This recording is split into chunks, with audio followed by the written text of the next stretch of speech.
भवानी प्रसाद मिश्र की कविता कर रहे थे, उसमें दूसरी कविता उसकी सतपुड़ा के जंगल। सतपुड़ा के जंगल, इस कविता की विषय वस्तु क्या है? सतपुड़ा के घने जंगल में कविता पाठकों को एक अछूती प्रकृति की सुंदर दुनिया में लेकर जाती है। सतपुड़ा के जंगल बताइए, प्राकृतिक चित्रण किया गया है, मतलब वन किस प्रकार का है, उसकी सुंदरता के बारे में इसके अंदर बताया गया है। इसमें कवि ने अंचल विशेष का यथार्थ बिंब प्रस्तुत किया है, मतलब किसी अंचल का पूरा बिंब, मतलब उसकी पूरी परछाई इसने प्रस्तुत की है इस कविता के अंदर। घने जंगल के सूक्ष्म से सूक्ष्म दृश्यों को कविता में पिरोया गया है, मतलब छोटी छोटी चीजों को, जंगल में क्या क्या चीजें होती हैं, कैसी कैसी चीजें होती हैं, किस प्रकार के पेड़ पौधे होते हैं, किस प्रकार के जीव जंतु होते हैं, सब कुछ इस कविता के अंदर बताया गया है। साल, पलास के पेड़, साल का पेड़ होता है, पलास के पेड़ होते हैं। सांप सी काली लताएं, मतलब उसकी काली काली टहनियां जैसे सांप उसमें लिपटे हों। अजगरों से भरे जंगल, झरने, नाले, जंगली पक्षी और जीव सभी इसमें आते हैं। मिश्र जी का प्रकृति प्रेम इस कविता में स्पष्टता दिखाई देता है। इस कविता को पढ़कर समझ में आता है कि जो भवानी प्रसाद मिश्र है वो प्रकृति से कितना प्रेम करते हैं, उनका प्रकृति से कितना लगाव है। इस कविता को पढ़कर समझ में आती है चीजें। कविता के अन्य पक्ष क्या है?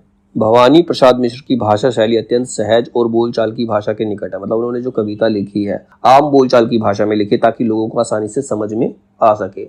सतपुड़ा के जंगल में प्रयुक्त हुए झाड़, कास, घास, ऊँघते अनमने जंगल आदि शब्द सहज हैं, मतलब सिंपल वर्ड्स हैं, ये समझ में आ जाएंगे, जिनसे पाठक सीधे जुड़ भी जाता है।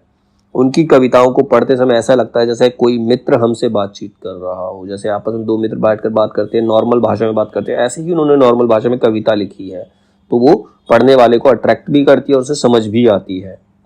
सहजता मिश्र जी की काव्य की सबसे बड़ी विशेषता है। सहजता मतलब बहुत सिंपल शब्दों में वो कविताएं लिखते हैं। मिश्र जी के काव्य में प्रकृति के सहज, मोहक और यथार्थ रूप का चित्रण मिलता है।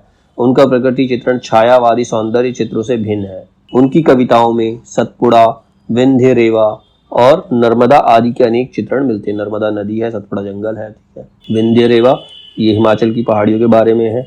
सतपुड़ा के जंगल कविता में जंगल निर्जीव ना रहकर सजीव, सप्राण जीवन का प्रतिरूप बन गया, मतलब जंगल जो है एक निर्जीव चीज नहीं है, उसके अंदर बहुत सारी सजीव चीजें होती हैं, पेड़ पौधे, जीव जंतु, तो उन्होंने पूरे जंगल को एक सजीव रूप में प्रस्तुत किया है। जंगल के विभिन्न अवयव जीवन और जगत की विभिन्न स्थितियों को प्रतिबिंबित करते हैं, मतलब जंगल के अलग अलग चीजें जो है वो हमारी जीवन की स्थितियों को भी प्रतिबिंबित करते हैं। उसके अंदर अगर हम उनको ध्यान से देखें तो उसमें हमारा जीवन हमें नजर आएगा, जिस प्रकार से हम अपने जीवन में परेशानी को सामना करते हैं वो भी करते हैं, वो चीजें हमारे जीवन से लिंक्ड है, जो भी चीज जंगल में है। अब इस सतपुड़ा के जंगल की महत्वपूर्ण काव्य पंक्तियां क्या है? सतपुड़ा के घने जंगल, नींद में डूबे हुए से ऊँघते अनमने जंगल, मतलब जंगल में पेड़ पौधे हैं, जब हवा नहीं चलती तो ऐसा लगता है वो नींद में डूबे हुए हैं, ऊँघ रहे हैं, मतलब सुस्त हो गए हैं एकदम से। और महुए से लपकती मत करती बास आती, गूंज उठते ढोल इनके, गीत इनके बोल उनके। महुए, महुआ का एक पेड़ होता है, उसके अंदर से ना रात में आवाजें निकलती है, महुआ का पेड़ होता है, ठीक है, तो उसके अंदर से ऐसे ढोल जैसी आवाजें निकलती है, ऐसा लगता है कि वो रात में गीत गा रहा है, गीत गाता है, इसीलिए कई लोग डर भी जाते हैं उससे, ठीक है।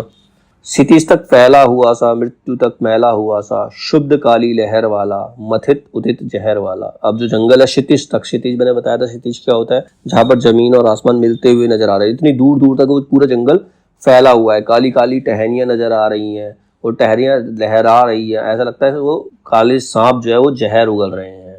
धसो इनमें डर नहीं है, मौत का यह घर नहीं है, उतर कर बहते अनेकों, कल कथा कहते अनेकों, नदी निर्झर और नाले, इन वनों ने गोद पाले। धसो इनमें डर नहीं है, मतलब हमें इनमें घुसना चाहिए, हमें जाना चाहिए, ये कोई जंगल जो है इनसे डरने की जरूरत नहीं है, यहाँ पर मौत का घर नहीं होता जंगल हमारा, जंगल में हम जा सकते हैं, हमें वहां पर जाकर अनेक कथाओं को देखना चाहिए, अनेक चीजों को देखना चाहिए जिनके बारे में हम नहीं जानते। यहाँ पर नदी है, झरने हैं, नाले हैं और कितने ही वन जो इस जंगल में मिलेंगे। हरित दुर्वार रक्त किसलय, ऊत पावन पूर्ण रस में, सतपुड़ा के घने जंगल, लताओं के बने जंगल, मतलब यहाँ पर हरियाली है। रक्त किसलय मतलब प्रकृति का लालीपन इसके अंदर दिखाई देता है।